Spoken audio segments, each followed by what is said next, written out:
Avoir un handicap, ce n'est pas une fatalité, même dans le cadre très spécifique de la vie affective et sexuelle. Je n'ai rien à cacher et rien à prouver, j'assume qui je suis. Marcel Nuss. Marcel Nuss est un essayiste de renom. Il s'est notamment intéressé à la vie affective et sexuelle des personnes handicapées. Il a écrit des livres philosophiques, sociologiques, de poésie et a publié régulièrement des chroniques dans Mediapart et d'autres magazines plus spécialisés. Atteint d'une maladie génétique appelée amyotrophie spinale, Marcel Nuss a eu besoin toute sa vie d'une aide pour les gestes de la vie quotidienne et d'une assistance respiratoire sous trachéotomie. En 1974, il vit dans le service de réanimation d'un CHU. Il rencontre sa première épouse, une infirmière, avec qui il s'installe plus tard et a 2 enfants. Lorsqu'il divorce en 2002, ses aides financières sont insuffisantes pour qu'il embauche une personne aidante 24 heures sur 24. C'est pourtant ce dont il avait besoin pour continuer à vivre à domicile. Dans la peur de retourner à l'hôpital, il entame sa première action politique. Il menace de grève de la faim Ségolène Royal, alors ministre de la Famille, de l'Enfance et des Personnes handicapées.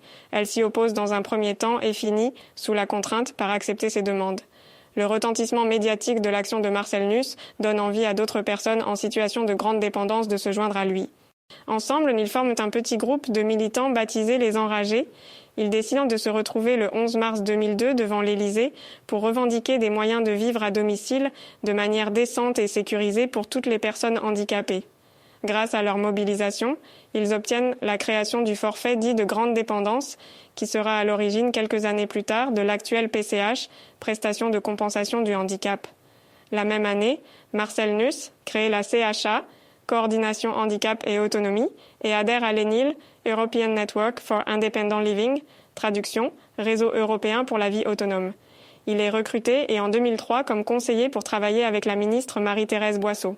Il démissionne au bout de 3 mois, faute de prise en compte de ses besoins spécifiques, et s'intéresse ensuite principalement aux questions de sexualité des personnes handicapées.